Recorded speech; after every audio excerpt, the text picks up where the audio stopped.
Kaya pinamagatan ko po itong ang Kristiyanong tatay. Ayan.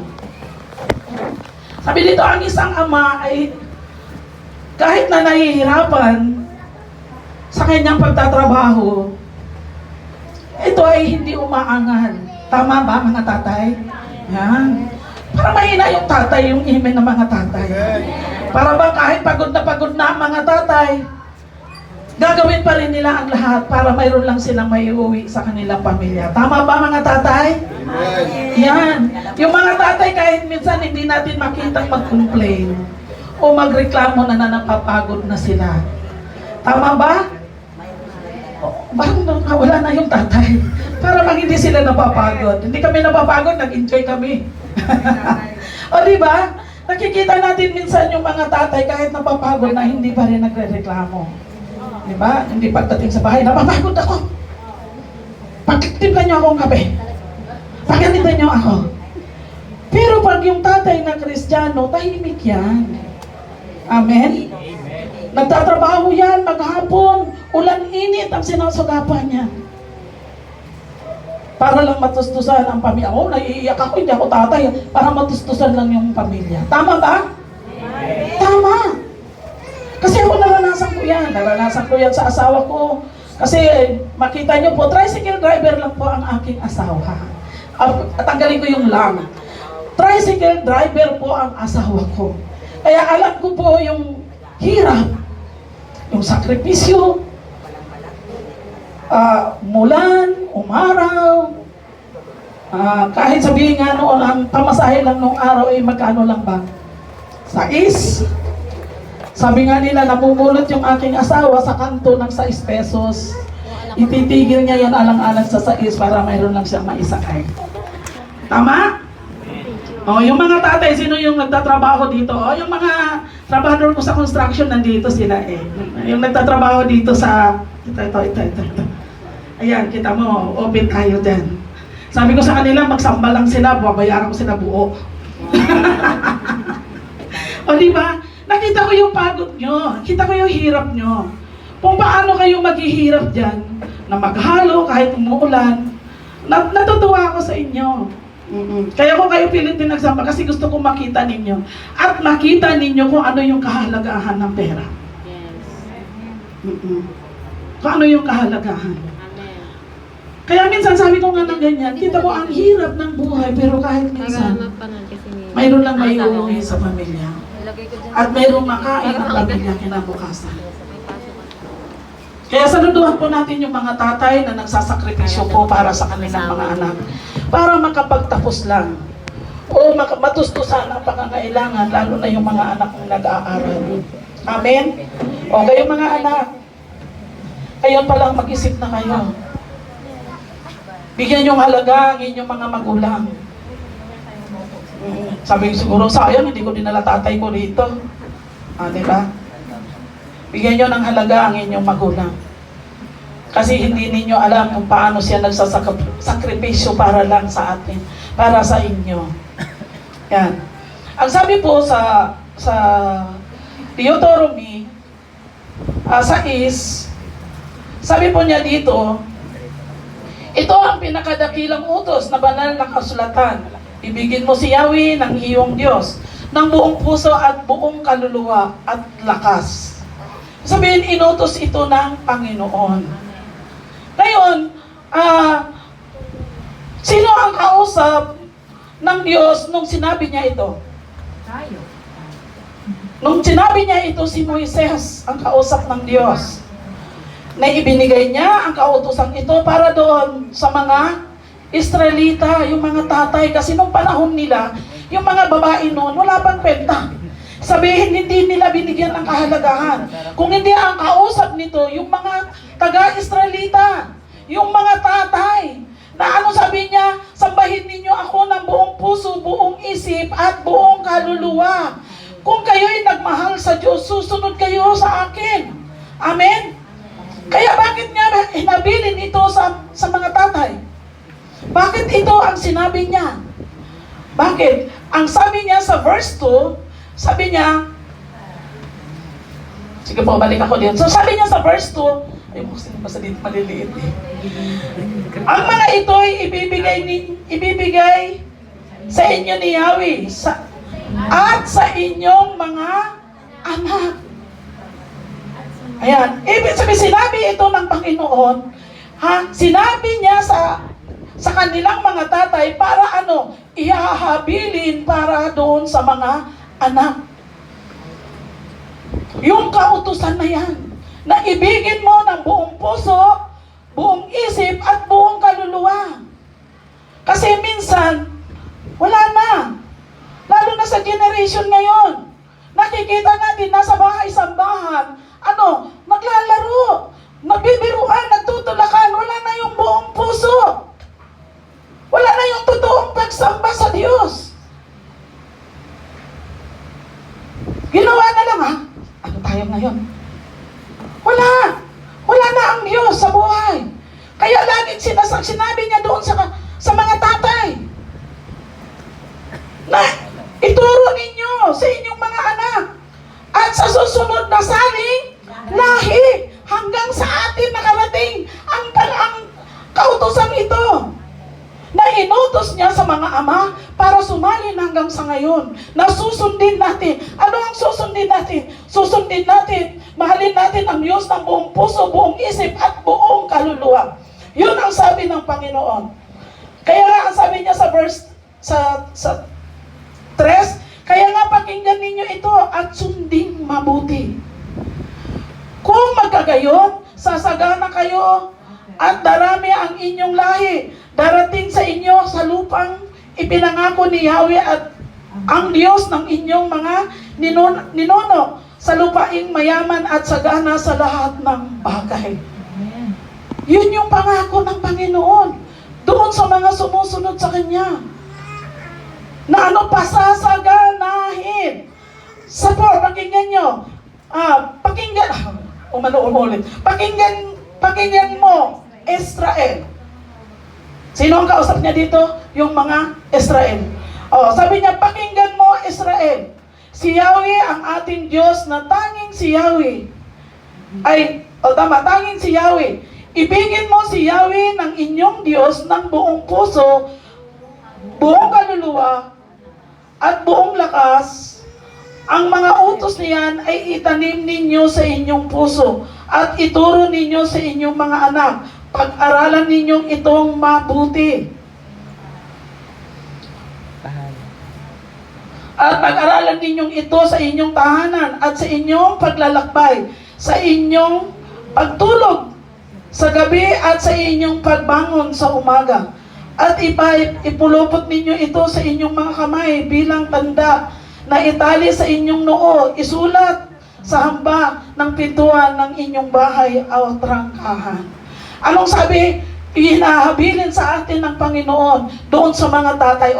Ngayon mga tatay naman. Tatay ang kausap ko ngayon. Anong sabi? Ituro ninyo sa inyong mga anak.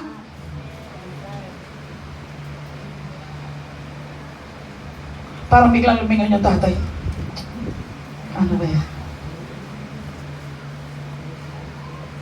Sabi po,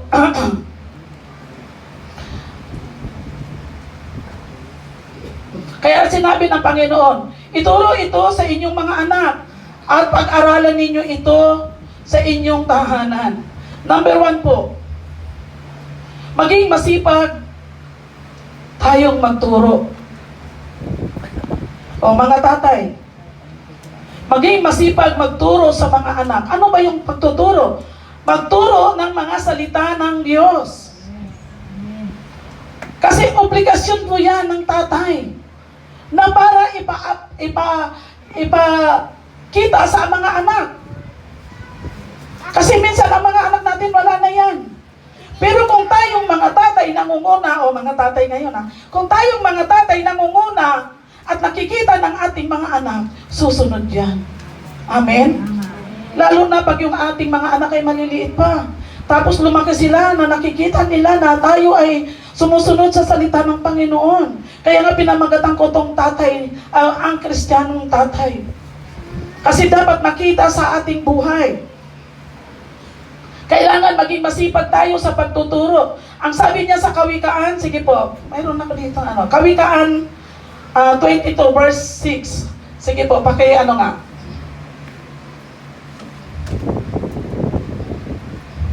Hindi ako sige po. Kawikaan po. Kawikaan 22 verse 6. Sige, G, nakita mo na? Ituro sa bata ang dapat niyang pangalan hanggang sa pagdating na ito. Amen. Sabi? Ituro ito sa bata hanggang sa kanyang paglaki at ito ay hindi niya malilimutan.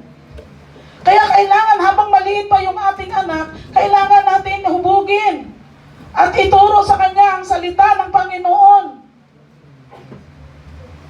Kasi sabi, hanggat bata pa raw ay ituro na natin. Ay minsan ngayon, yung mga tatay, pag kinumbidan mo, halimbawa yung anak nila ay narito, samba po kayo sir. Nagsasamba na po yung anak niya dito. Siya na lang. Kaya minsan, yung anak lang yung naging Kristiyano.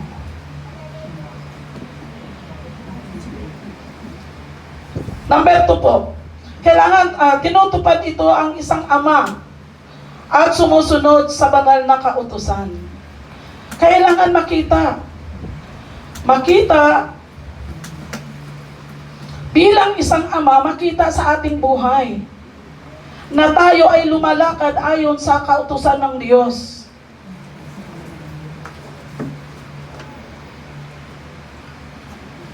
Tahimik yung mga tatay. Bakit ganon O di ba? Kasi tayo ngayon tatay eh. Tayo yung pundasyon sa tahanan. Ngayon kung hindi tayo nakitaan ng maganda sa ating mga anak, yung mga anak natin, meron pa akong naalala noong araw. Habang lumalaki po yung mga anak namin. Pero hindi ko rin po masisisi kasi nung panahon po ay ako po yung unang naging Kristiyano. Ako po yung naging unang Kristiyano sa pamilya ko. Di siyempre parang hinuhubog ko yung mga anak ko, pinipilit ko talaga na lumalo, talaga kailangan, binatas ko sa bahay ko yan na kailangan umatin every Sunday, ganito, ganyan. Dumating na po sa punto na malaki na yung mga anak ko na hindi na natin kayang mga nanay. Tama? Mahirap po. Kailangan na ng tatay. Hindi ko na kaya kasi malalaki na yung mga anak ko. Dumating na sa punto na sinabi ko na sa asawa ko na kailangan ka na ng mga anak mo kasi hindi ko na kaya kasi malalaki na sila. Tapos tama-tama umuwi yung panganay ko kasi pagbukas ko, sige, tuloy. Diretso sa kwarto niya. Ako hindi po ako kumibo. Kasi ayaw ko anuhin yung anak ko. Ang kinausap ko po yung asawa ko. Sabi ko, yung anak mo umuwi lasing. Sabi ko sa kanya, nabago po yung asawa ko eh. Sabi ko ganun sa kanya, anong pangaral na gagamitin mo para sa kanya?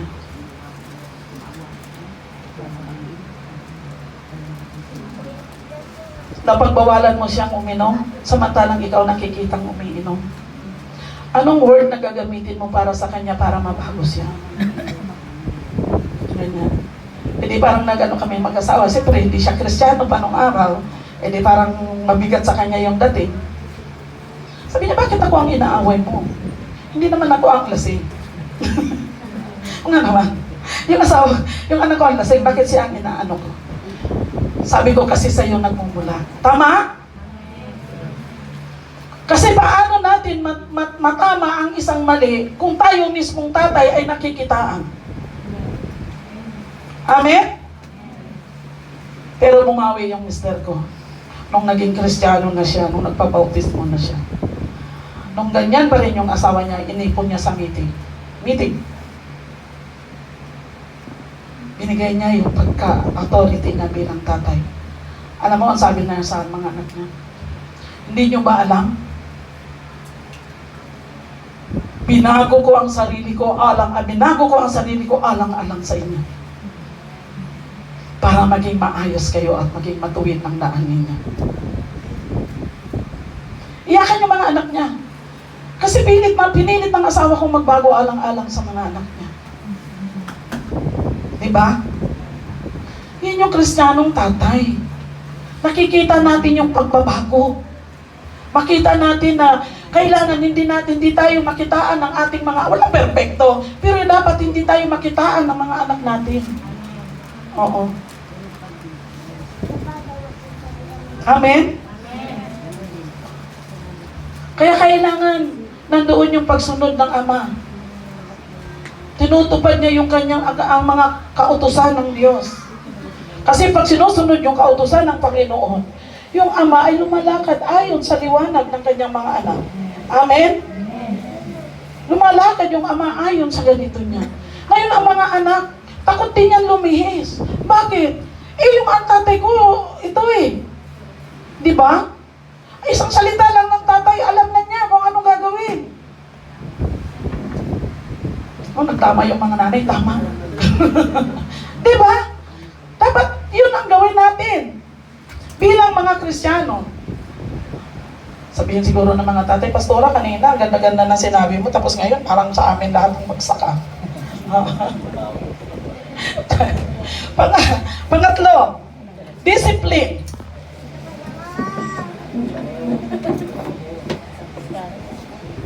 Kailangan ang tatay ay mayroong otoridad na mag-discipline, pero yung disiplina na nasa tama din. Ang sabi niya sa Efeso, sige po, pakibasa po. Sa Efeso 6:4, kita naman. Kita na, G. Sige, sino nakakita na po? Efeso po, Efeso 6:4. Sige po, sino pong nakakakita na? Sabi po dito, mga magulang, huwag ninyong ibuyo sa paghihimaksig laban sa inyo ang iyong mga anak. Sa halip, palakihin ninyo sila ayon sa disiplina at aral ng Panginoon. Ayun! Ano sabi dito mga magulang, huwag ninyong ibuyo sa paghihimagsik laban sa inyo ang inyong mga anak. Sa halip, palakihin ninyo siyang ayon sa disiplina at aral ng Panginoon. O mga magulang, hindi masama pong magdisiplina. Ako po, laki po ako ng military discipline nung araw. Kasi yung tatay ko po, ganun talaga magdisiplina sa amin. Pero naging matino po kami lahat. Bakit? Kasi mapagmahal din ang tatay ko. Mapagmahal ang tatay ko, sabi ko nga, kahit sabihin mo na military discipline kami, pero binubusog naman kami sa pagmamahal. Kaya walang galit na tumanim sa puso namin kapag kami dinidisiplina ng tatay namin. Bakit? Kasi nakikita namin na tama lang yung kanyang pagdidisiplina sa amin. Ano sabi? Ayon sa disiplina sa aral ng Panginoon. Kailangan busugin natin yung anak natin sa salita ng Diyos. O ito anak, ito yung tamang dapat nilalakaran. Hindi po lingid sa inyo. Ito na yung buhay namin. Kasi totoo naman ito. Meron akong anak na talagang nag-rebel din nung araw. Babae pa. Nag-iisa lang yung anak ko. Babae. Wala nang iba. Di ba?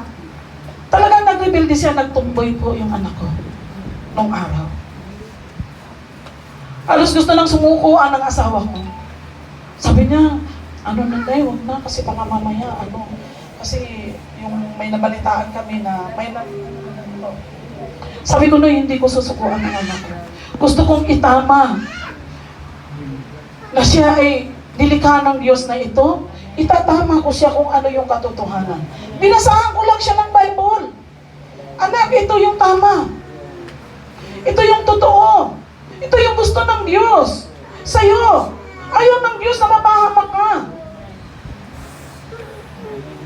Sabi niya, ma, magbabago naman ako Kailan? Pag-uli na ang lahat? O hindi nagkamali. After a week, muntik siya mabangga ng truck.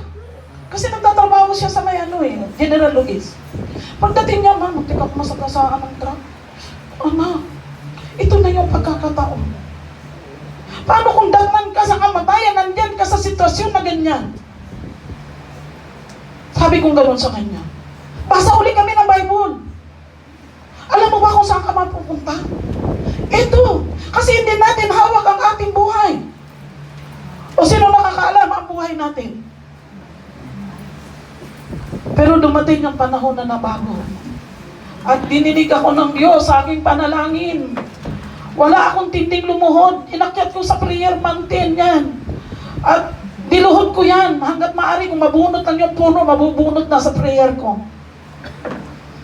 At nagmamakaawa ako sa Panginoon. Awa ng Diyos na bago sa tulong ng Panginoon. Kasi nasa disiplina sa aral ng Diyos. Anak, hindi ako ang nagsasabi nito, ang Biblia. Nasa katotohanan tayo. Ngayon, dalawa na anak niya. Pastor pa asawa. O diba? Baguhin natin ang ating anak ayon sa nakasulat sa Biblia. Huwag natin daanin sa dahas, huwag natin daanin sa anumang bagay. Ayaw mo tumigil ito. Huwag natin daanin sa ganun, daanin natin sa tamang pamamaraan. Number, ano po? Sabi dito, yung sobrang kahigpitan. Sabi po sa Kawikaan 23, sige po, Kawikaan 23,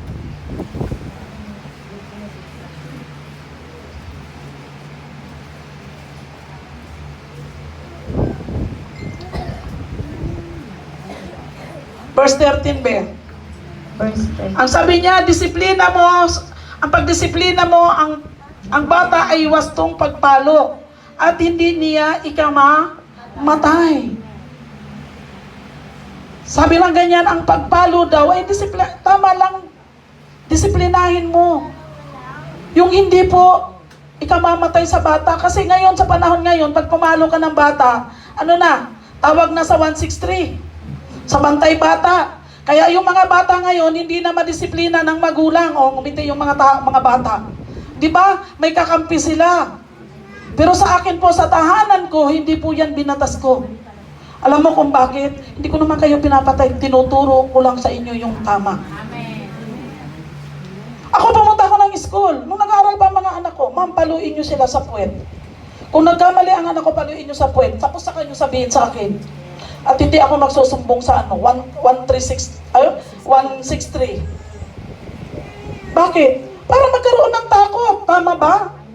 Magkaroon siya ng takot.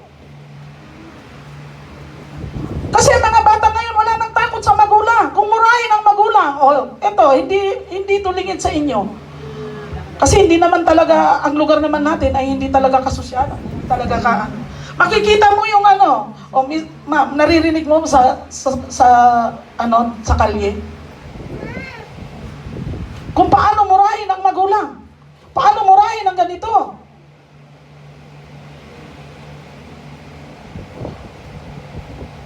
Ang mga anak ko, pinalalabas ko rin nung araw. Sige, labas, laro kayo doon. Pag uwi, may dala-dala ng mga word na hindi maganda. Pinipiti ko na yung bibig. Kasi sabi ko, hindi yan ang dapat dito sa loob ng bahay. Kristiyano tayo. Amen? Kaya dapat tayo mga magulang, obligasyon natin yan. Obligasyon natin disiplinahin, obligasyon natin nabantayan, obligasyon natin palakihin, at obligasyon din natin mahalin sila. Amen? Siguro sabi ng mga tatay, ito lang. Walang respeto.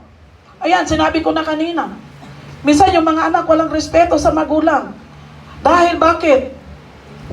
Dahil sa batas ng gobyerno.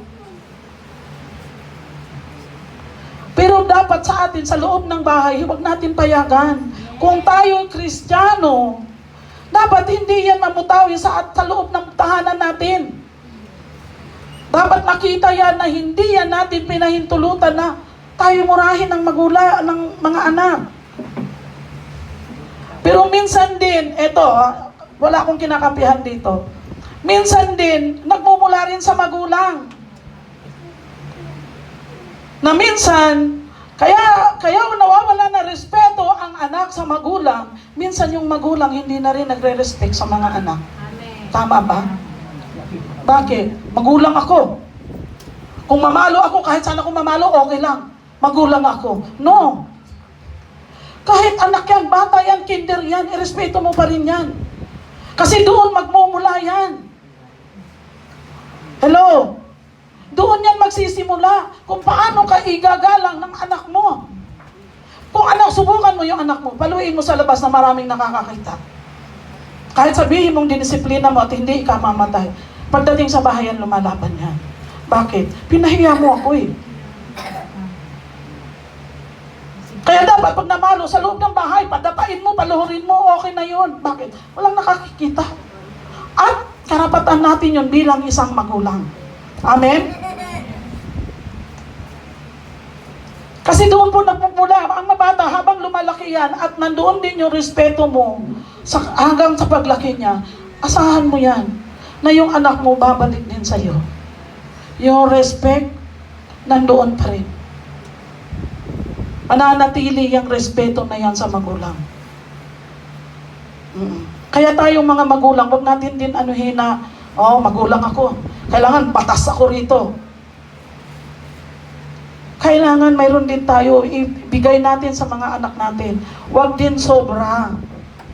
Minsan din kasi, yung minsan masyado tayong mahigpit, na minsan nasasakal na natin yung ating mga anak. Minsan naman, sobra namang luwag, na ikaw naman na yung binabastos ng anak mo.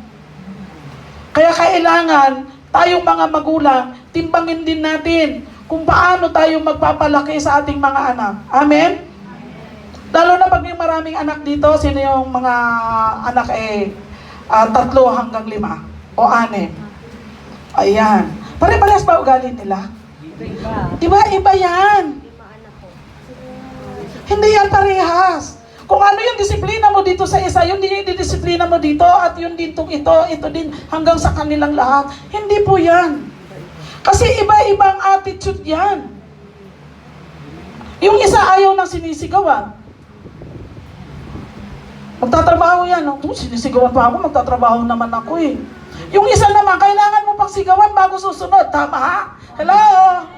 Oo, yan, tumawa yung isang nanay. Tama? Tama. Hanggat hindi lumabas yung lalamunan mo, hindi yan susunod. Pero mayroon din yung anak na isa na may kusa yan. May kusang palo yan. Diba? Iba-iba yan. Iba-ibang timpla yan. Kaya yung obligasyon ng ama at ng ina, sama ko na yung ina. Para hindi lang naman yung ama, kawawa naman sila, sir. Kawawa naman. Diba? Obligasyon nating aralin ang ating mga anak. Alamin kung ano sila. Ano ang attitude nila. Amen? Sige po. Pagsasalita ng masakit. Na minsan tayo mga magulang, nagsasalita tayo ng hindi maganda na sa ating mga anak. Ikaw ang tamad-tamad mo. Hindi ka man lang magsaing dito. Palamunin ka lang. Minsan ganyan ang sinasabi nating mga magulang. Lalo na pagpagod yung mga nagingitian yung mga mag-asawa doon. Di ba minsan ganon? Hapon na, hindi ka ba nagsaing? Ganyan. Ano ba ginawa mo? Ganito, ganon. Pwede naman sabihin na, anak, hindi ka pa ba nakapagsaing? O magsaing ka na. Kasi minsan, yung mga salita natin na hindi maganda, tinatanim yan sa puso ng ating mga anak. Amin ba? Hanggang sa paglaki nila, hanggang nga sa nagkaroon ng asawa yan, naiisipan nila eh. Amen? Naiisipan nila yan. Bakit? Kasi yun yung tinanim mo. Ako naalala ko pa nung araw, yung mga pangaral ko, basic lahat ito. Yung mga pangaral ko nung araw, sa mga anak ko noon, nakikita ko sa kanila na hanggang ngayon na-apply nila sa mga anak nila. Ina-apply nila. Yung panganay ko, pag nakikita ko na, yun din yung pangaral na ginagamit niya sa mga anak niya. linggo lang eh, si Gerald. Nandoon naglalaro yung mga anak niya, hindi niya masaway sa taas. Ano ang sabi niya? Elizabeth, tumigil ka na. Masakit akong mamalo. Dialogue ko yan. Sabi ko naman na ganyan. Kasi nung araw, hindi po ako mahilig mamalo. Pero sinasabi ko sa kanila, tumigil na kayo. Tumahimik na kayo, matutulog na yung tatay nyo. Hindi pa rin. Tumigil na kayo kasi masakit akong mamalo, sinasabi ko lang sa inyo. Pinaalam ko sa kanila na masakit ang talo. Dahil sinong magulang na gustong saktan ng anak? Wala, di ba? Mahal natin anak, pinakakain nga natin ng masarap eh. Amen? Pinakakain natin ng masarap yung ating anak para lumaki.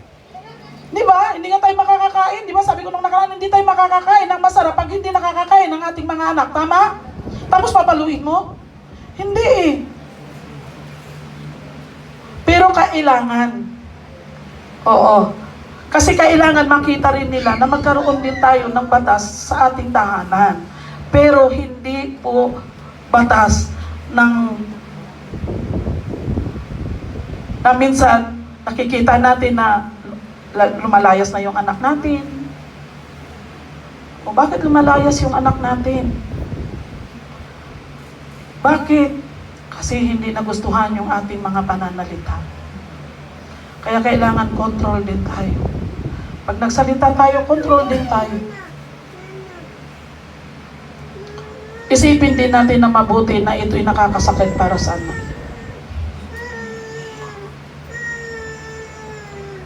Kasi minsan tayong mga magulang, minsan wala na tayong control sa ating sarili.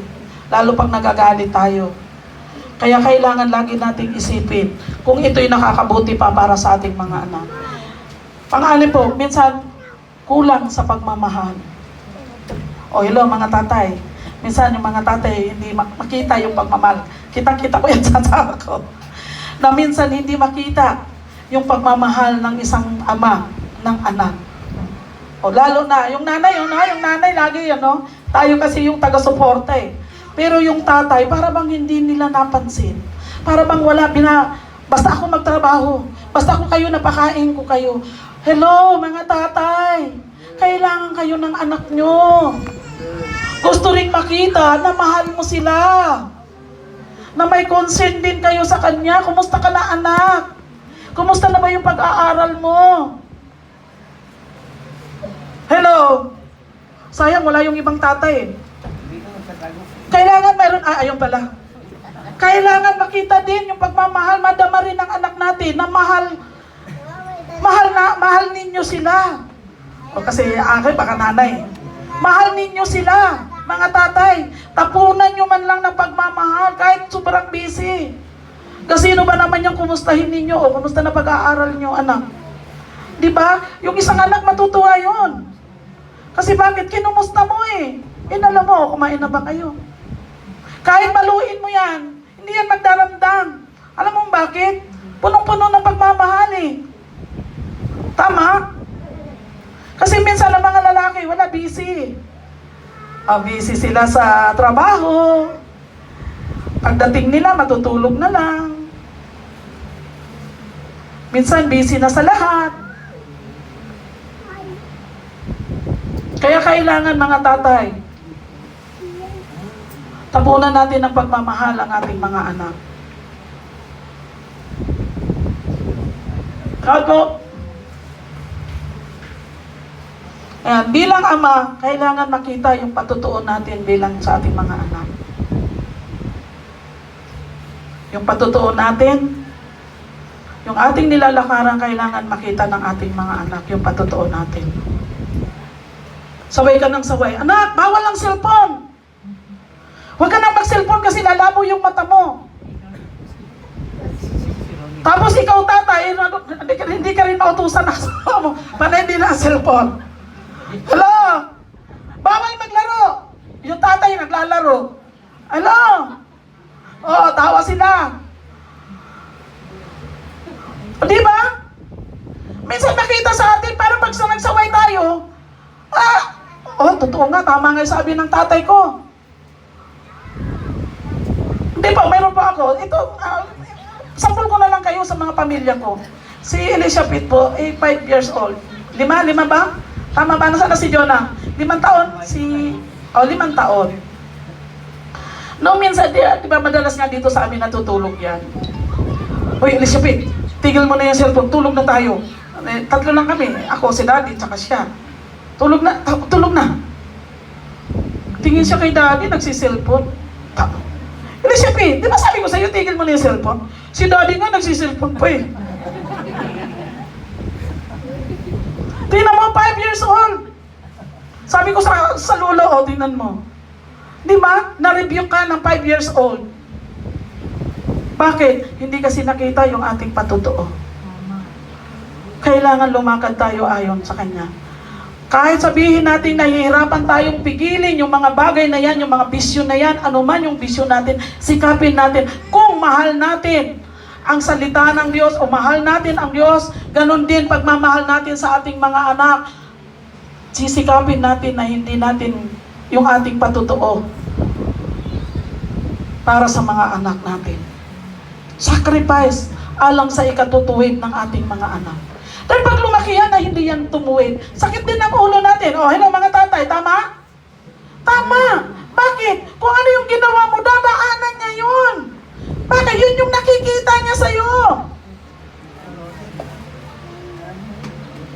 Sasabihin mo, bawal manigarilyo, samantalang ikaw, hitit ka ng hitit.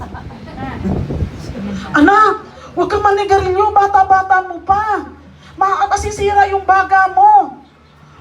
O Daddy, ilang taon ka na? 72 na, Daddy. 72 na. Bakit? Hindi nga sira baga mo eh. O diba? Balik lang. Kasi hindi nakita sa atin yung paglakad bilang Kristiyano. Mga tatay na Kristiyano. Kaya ko ito pinamagatan ng tatay Kristiyano. Kasi kailangan makita sa atin yung ating paglakad. Amen? Ang sabi po sa Kawikaan, sige po, balik tayo sa Kawikaan ulit. 29:17. Sige, Jeff. Pasuyo ako. Siguro sabi ng tatay, kala ko okay na yun nung una eh. Yung pala ba, pagdating dito, sige po. Malapit na ako, be. Conclusion na nga ako pagtapos nito eh. 29 verse 17, gayon may, Sige po. naiingatan ang kamay at katawan upang matupi ang lahat ng kanya. Sorry po, 17. 17 eh, 17. Apo, ang anak mo'y busugin sa pangaral, at Yes. pagdating ng araw, siya iyong karangalan. Amen! Di ba? Busugin natin ang pagmamahal. Pagdating ng panahon, karangalan natin ang ating mga anak. O sa Kawikaan 23, 15-16. Sige. Anak, matutuwa ako kung magiging matalino ka. Makadarama ako ng pagmamalaki ko ang mga salita mo ay may karunungan. Amen. 16. 17 po. Huwag kang maiinggit sa mga kasalanan, sa halip si Yahweh ay laging galang at sundin. Amen. O, yun ang sabi. Pag di ba po dito, ang Kristiyanong Ama. Ang Kristiyanong Ama ay kasangkapan sa kamay ng Diyos ng buong proseso. Sa pagtuturo at sa pagdidisiplina ay dapat naayon sa mga pinag-uutos ng Diyos upang sa kanyang kapangyarihan at kabanalan ay mamanatili sa isipan at puso at damdamin ng mga anak. Ang mga ama dito sa lupa ay hindi dapat ipalagay ang kanyang sarili na makapangyarihan, kundi ang Diyos ang pinagpukunan ng lahat ng kailangan. Kaya kailangan, hindi po yung tayong tatay ay tayo yung makapangyarihan sa lahat. Kailangan makita ng ating anak na mayroon Diyos Ama na higit sa lahat. Kaya lagi nating idigta sa ating mga anak, lagi nating ituro ang Diyos para lumaki sila na may takot sa Diyos at may takot sa magulang. Sige po, pakibasa po sa Kawikaan 23, 22 hanggang 25. Last verse na po yan. Sige po. 25. Opo. Pakinggan mo ang iyong ama na pinagkakautangan mo ng buhay. At Yes. huwag hahamakin ng iyong ina kapag siya'y matanda na. Hanapin mo ang katotohanan, karunungan at unawa. Pahalagahan mo ang mga ito, huwag pababayaang mawala. Ang Amen. ama ng taong matuwid ay puno ng kagalakan. Yes. Pinagmamalaki ng ama ang anak na matatalino. Yes. Sikapin mong ikaw ay maging karapat-dapat, ipagmalaki ng iyong mga magulang at madudulutan mo ang kaligayahan ang iyong ina. Amen. O, mga anak. O, dito ako mabaling naman sa mga anak. O, mga anak. Ano sabi sa Kawikaan? Pakiulit nga, G. Pakinggan nyo ang iyong ama, na pinagkakautangan mo ng buhay. Yes. At huwag hahamakin ng iyong ina kapag siya'y matanda na. Amen. Kaya kailangan, mga anak, magbalik tayo ng sukli sa ating mga magulang.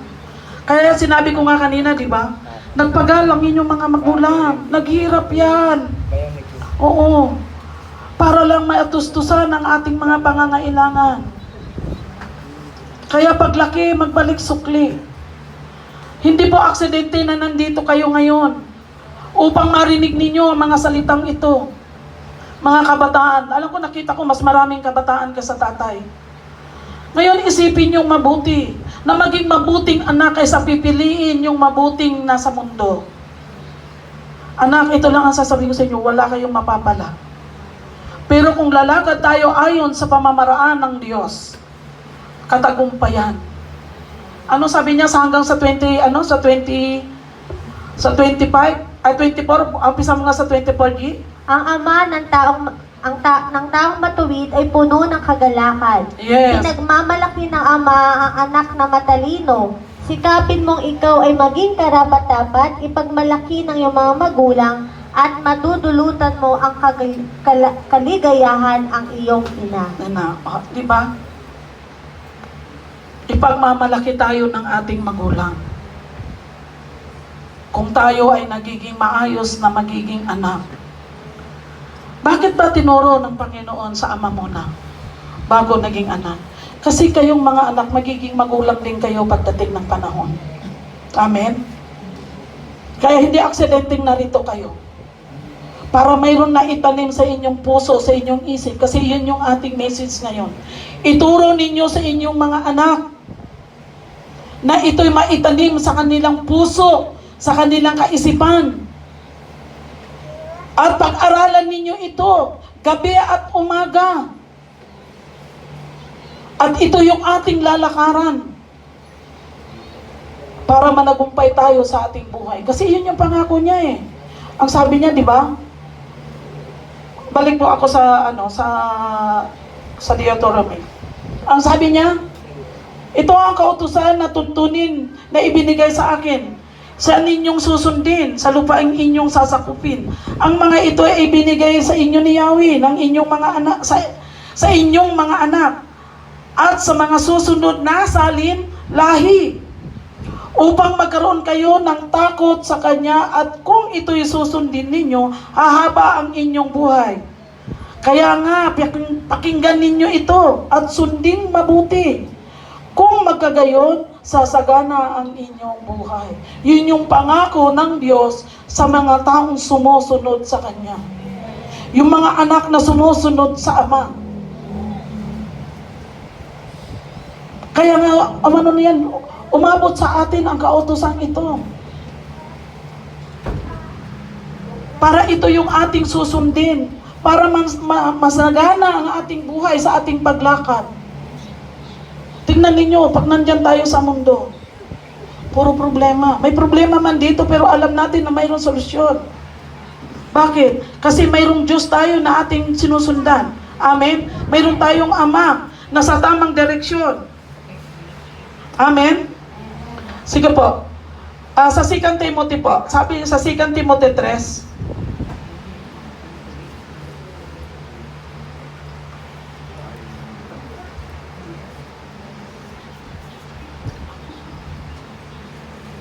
Hindi ko nakita. Sige, be. 16 to 17. 16 to 17. Sabi dito, 2 Timothy po, Opo. Sige. chapter 3, verse 16 to 17. Ang lahat ng kasulatan ay kinasihan ng Diyos at pakinabangan sa pagtuturo ng katotohanan, sa pagsaway sa kamalian, sa pagtutuwid ng likong gawain, at sa pagsasanay para sa matuwid na pamumuhay. Verse 17, upang ang lingkod ng Diyos ay maging ganap at handa sa lahat ng mabubuting gawain. Amen. Kaya ano daw ang gamit ng salita ng Diyos? Sa pagtutuwid. Ituturo ito para maituwid yung mali. Kaya sabi dito, ang lahat ng kasulatan ay kinasihan ng Diyos. At magagamit ito sa pagtuturo at sa katotohanan. Sa pagtatama sa mga maling katuruan. Sa pagtutuwid sa likong gawain. At sa pagsasaway sa para sa mga matuwid na pamumuhay. Sige po, conclusion na po ako. Dito ang mga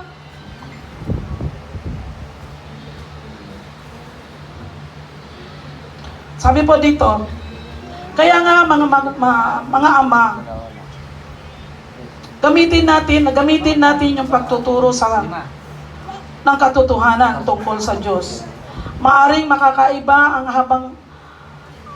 ang ibang ama ay magiging tapat at halimbawa ng katotohanan ng mga bata at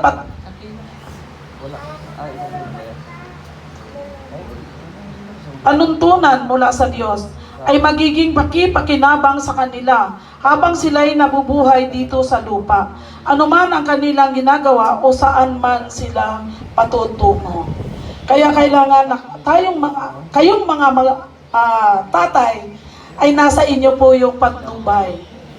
Nasa ikatutuwid ng inyong mga anak at sa ikabubuti ng kanilang buhay. Amen? Kaya ang ama, binigyan ng kautusan ng Diyos. Ito po, ano ko lang ng kaunti. Ang Diyos po nung nagbigay ng kautusan, hindi po binigay sa mga nanay. Ang mga kautusan ay binigay po ng Diyos para doon sa mga tatay. Bakit? Kasi yung tatay ang may obligasyon sa kanilang pamilya. Dahil sila yung ulo ng tahanan. Amen? O, amen, mga tatay. Parang ayaw mag-amin yung mga tatay. Ilan na ba yung mga tatay dito? 1, 2, 3, 4, 5, 6, 7. O, 6 lang yun. 7. O, marami pala eh. 7 para sa mga tatay. Ayan. Hello po. Kaya hindi po aksidente na nandito po tayo. Amen? Tayo po tumayo at tayo po manalangin. Panginoon, marami pong salamat o Diyos. Salamat sa kabutihan mo, Panginoon Lord God, na naituro mo sa amin, Panginoon o Diyos. Panginoon, kung ano yung ikabubuti, Panginoon, para sa aming mga anak o God. Tulungan mo po, Panginoon, ang mga tatay na ito, Panginoon, na mapalaki nila ang kanilang mga anak na ayon sa inyong nais. Hindi sa nais nila, Panginoon o Diyos. Tulungan mo sila, Panginoon Lord God, ikaw po o Diyos, ang patuloy na manguna sa mga katatayang naririto o Diyos. Na sa gayon lugar maipatupad kung ano yung nais mo, Panginoon, sa kanilang mga anak, O God.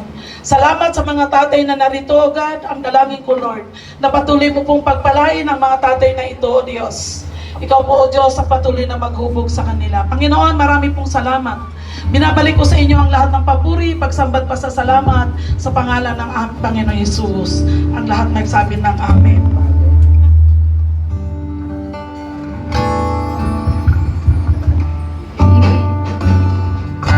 Hallelujah. Patuloy namin natin ang presensya ng Panginoon sa umagang ito. Marami mang hadlang ang dumating sa ating buhay. Ngunit asamin natin ang pagpapala ng